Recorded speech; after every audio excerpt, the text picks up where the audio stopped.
ये वाले केस में हम लोग का काइनेटिक एनर्जी हो गया। और हम लोग मूव करते हैं वर्क एनर्जी थ्योरम में, जहां पर हम लोग देखेंगे जो पिछले क्लास में तुम लोगों को बताया था, याद है वहां पे कि वर्क डन का मतलब यही नहीं होता है कितना काम किया जा रहा है। वर्क डन का मतलब होता है it is associated with the energy, energy कितना खर्चा कर रहा है, इसी को वर्क डन कहते हैं। यानी कितना एनर्जी लेकर आया था एक बॉडी, चल रहा था, और कितना एनर्जी उसके बाद बचा है, इसके डिफरेंस को भी निकाल दिए, तो इसको भी वर्क डन कहते हैं। तो यही चीज तो यहाँ पे भी फॉर्मूला में निकालेंगे। इसी का नाम है वर्क एनर्जी थ्योरम, यानी वर्क के साथ एनर्जी का सीधा रिश्ता होता है। इनफैक्ट ये भी कह सकते हैं हम लोग कि जो वर्क निकाल रहे हैं हम लोग, ये एनर्जी ही निकाल रहे हैं एक तरीके से। तो ये क्या होता है देखो, work energy theorem.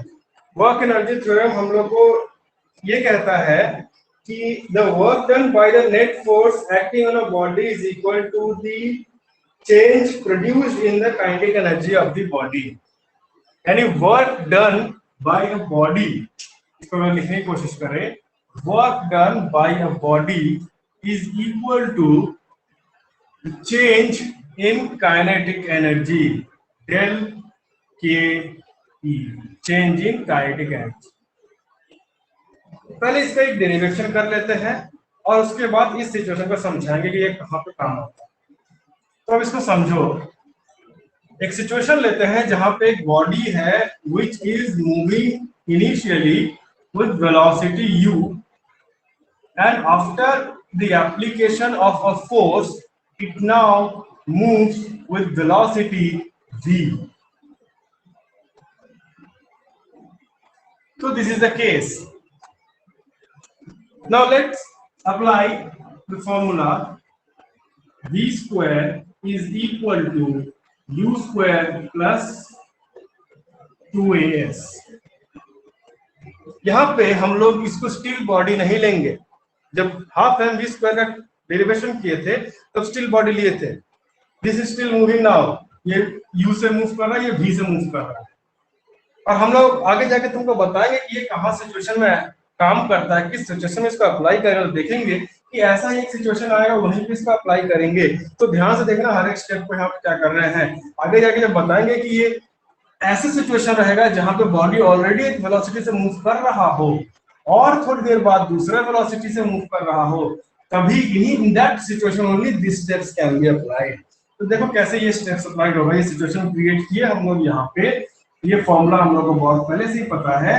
Multiply this formula with half m, multiply this formula with या m/2, half m या m/2, इससे इसको मल्टीप्लाई कर देते हैं।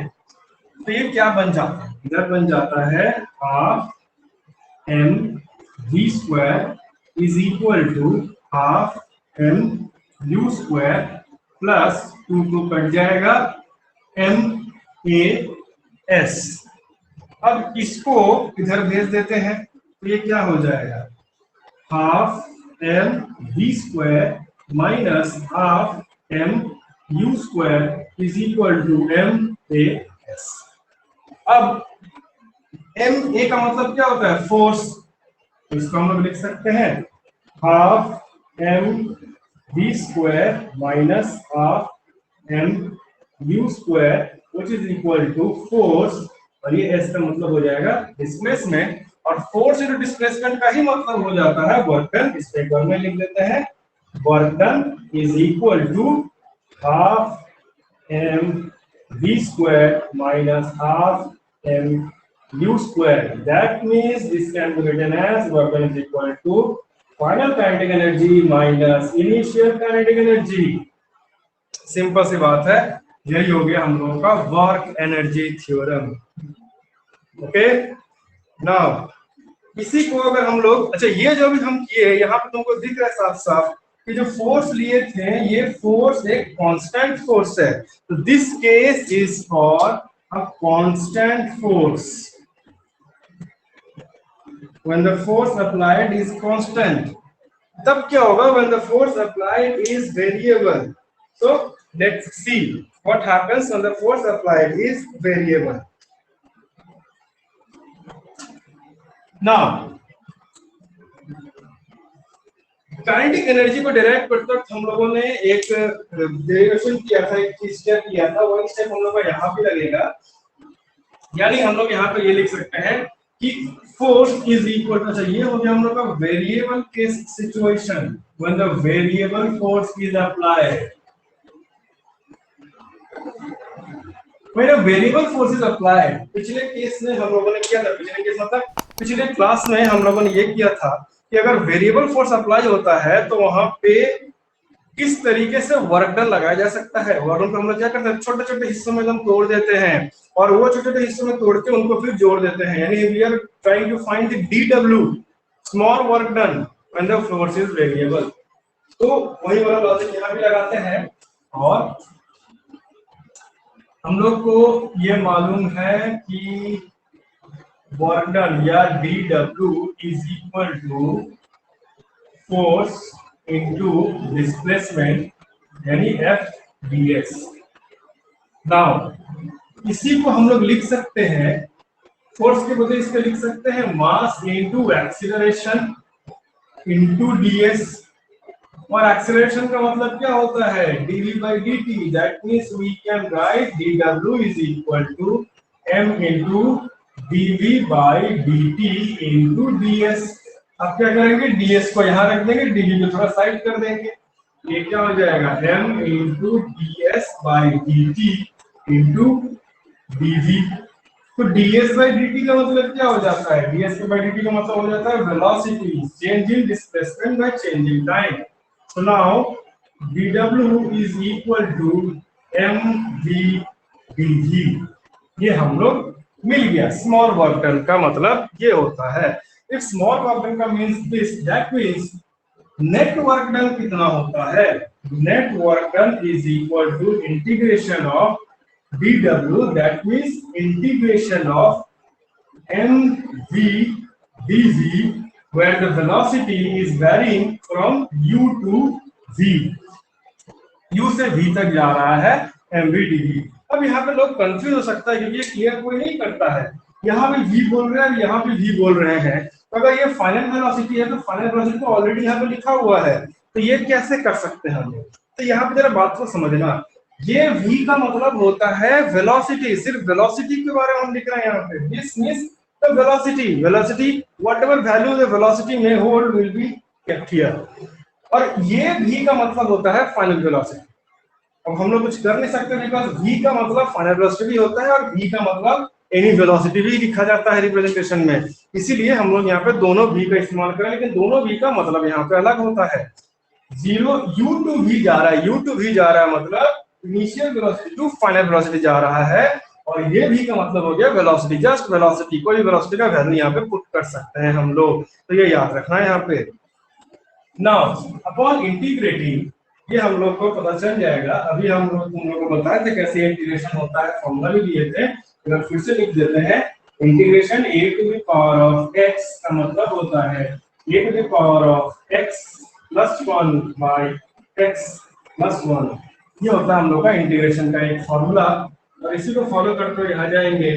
अच्छा ये तो इनडेफिनेट इंटीग्रेशन हो गया, ये तुम लोग बोल सकते हो कि यहाँ पे क्या दिया हुआ है, इसे कहते हैं डेफिनेट इंटीग्रल, मतलब जब हम लोग को पता हो कि कहां से कहां तक इंटीग्रेशन करना है उसको बोलते हैं डेफिनेट इंटीग्रल, और जब हम लोग को नहीं पता हो कहां से कहां तक इंटीग्रेट करना है तो इसको बोलते हैं इनडेफिनेट इंटीग्रल, यानी इनडेफिनेट इंटीग्रेशन मानेंगे हम लोग। इनडेफिनेट इंटीग्रेशन में जितना हम लोग को इंटीग्रेशन करना है उससे रिजल्ट कई बार ज्यादा भी आता है, कम भी आता है, इसके लिए हम लोग प्लस सी यहाँ पे लगा देते हैं, कांस्टेंट जो घटा सकता है, कमा सकता है या बढ़ा सकता है बैलेंस करने के लिए क्वेश्चन को। लेकिन जब हम लोग डेफिनेट इंटीग्रेट करेंगे तो हम लोग को मालूम है कहां से कहां तक जोड़ना है, यानी जो रिजल्ट आएगा वो एक डेफिनेट रिजल्ट आएगा, इसलिए यहाँ पे प्लस सी हम लोग नहीं जोड़ते हैं। फॉर्मूला दोनों का सेम रहता है, चाहे डेफिनेट इंटीग्रल इस्तेमाल करें चाहे इनडेफिनेट इस्तेमाल करें, दोनों का फॉर्मूला सेम रहता है, बस एक में प्लस सी लग जाता है, एक में प्लस सी नहीं लगता है, तो हम यहाँ पे प्लस सी नहीं लगाए हैं, चाहो तो लगा सकते हैं because this is indefinite integral, दोनों में कोई भी बॉर्डर फिक्स नहीं किए हैं या इंटरवल्स फिक्स नहीं किए हैं, जैसे इसे फिक्स कर देते हैं इसमें प्लस सी लगाने की जरूरत नहीं है। Now mass is a constant quantity, एक एक्सपेरिमेंट में जब बॉडी का एक्सपेरिमेंट करते हैं तो इसके बॉडी का मास ले लिए, through out the experiment mass m को फिक्स रखेंगे हम लोग, तो फॉर दिस एक्सपेरिमेंट और for any experiment mass will be kept constant, that means m को बाहर निकाल देते हैं, तो ये इंटीग्रेशन आ जाएगा इसके ऊपर u to v v dv, अब इसको जब इंटीग्रेट करेंगे तो ये मिलेगा हम लोगों को m v square by 2 u से v। अब देखो सर क्या करेंगे, ये जो लिमिट्स है इंटीग्रेशन में, डेफिनेट इंटीग्रल में जब लिमिट्स आते हैं तो भीतर में जो रहता है उसको एक बार अपर लिमिट का वैल्यू पुट करते हैं, माइनस लोअर लिमिट पुट करते हैं, तब जाके फुल ये सॉल्व होता है इंटीग्रेशन। तो चलो वो वाला करते हैं यहाँ पे, यानी W work done is equal to mass into v square by 2। अच्छा ये जो बाई 2 है इसको तो हम बाहर निकाल सकते हैं, तो न्यूमेरिकल वैल्यू है, तो इसको बाहर निकाल दिए, ये हो जाएगा v square minus u square, upper limit minus lower limit. ये तो वेलोसिटी, ये किसी का भी वैल्यू ले सकता है, जिसमें अगर फाइनल वेलोसिटी डाल दो v और एक माइनस करके u, इनिशियल वेलोसिटी डाल दो u। तो इसी को क्या लिख सकते हैं, work done is equal to half m v square minus half m u square, that means work done is equal to final kinetic energy minus initial kinetic energy, and this equation is exactly as this equation, that means force variable हो या फिर constant हो, variable हो या फिर constant हो कोई फर्क नहीं पड़ता, क्योंकि वर्क डन का मतलब ही होता है चेंज इन एनर्जी। याद रखना, वर्क डन का मतलब होता है पूरा एनर्जी, एनर्जी से हम लोग को लेना देना है वर्क डन में, यानी क्या एनर्जी लेकर आया था। सपोज अब इसको कैसे सिचुएशन में, कौन से सिचुएशन में इसको लगा सकते हैं, इसको आप समझो। सपोज एक बॉडी है, ये बॉडी आ रहा है, बोल दिया जाएगा कि this body was travelling with a velocity से 2 मीटर पर second, a boy pushes it, now its velocity is 4 meter per second, what is the work done by the boy। अब वर्क डन का कॉन्सेप्ट अगर लगाओगे तो work done में बोला जाता है फोर्स इनटू डिस्प्लेसमेंट। इस फॉर्मूले में ना ही फोर्स के बारे में बताया गया, ना ही डिस्प्लेसमेंट के बारे में बताया गया, कोई डेटा नहीं दिया गया, तो कैसे निकालोगे वर्क डन। तो याद रखना, वर्क डन का मतलब सिर्फ फोर्स एंड डिस्प्लेसमेंट नहीं होता है, वर्क डन का मतलब होता है एनर्जी, वही इसका मेन चीज है, एनर्जी से ही डील किया जाता है वर्क डन में। तो ये कितना एनर्जी लेकर आया था और जाते वक्त कितना एनर्जी हुआ इसके पास, final energy minus initial energy अगर हम लोग कर दिए तो एक्स्ट्रा एनर्जी इसके पास आया कहां से, बॉय ने इस पे एनर्जी दिया होगा तभी तो आया एनर्जी।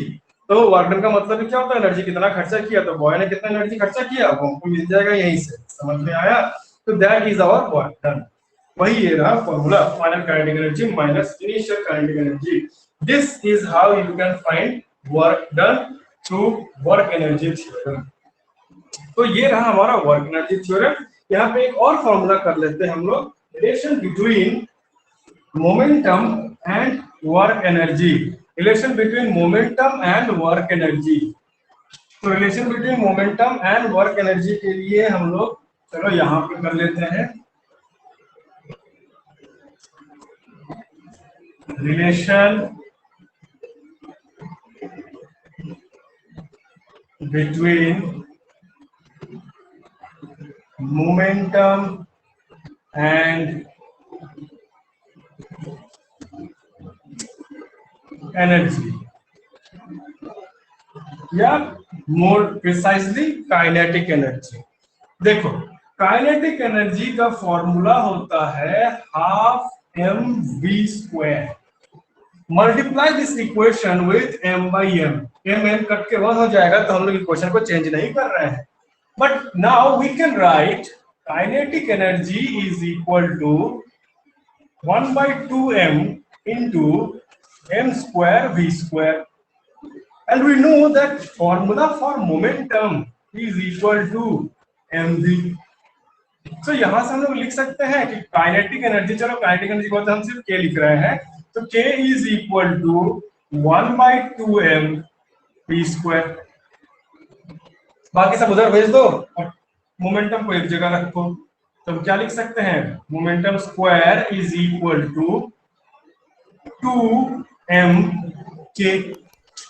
तो यही सब हम निकाल सकते हैं, momentum is equal to √2m kinetic energy. ये रहा relation between momentum and kinetic energy.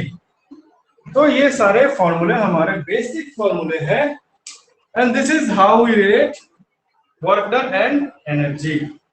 So अगर कुछ समझ में नहीं आए तो हमको बताना, हम समझा देंगे। देख लो।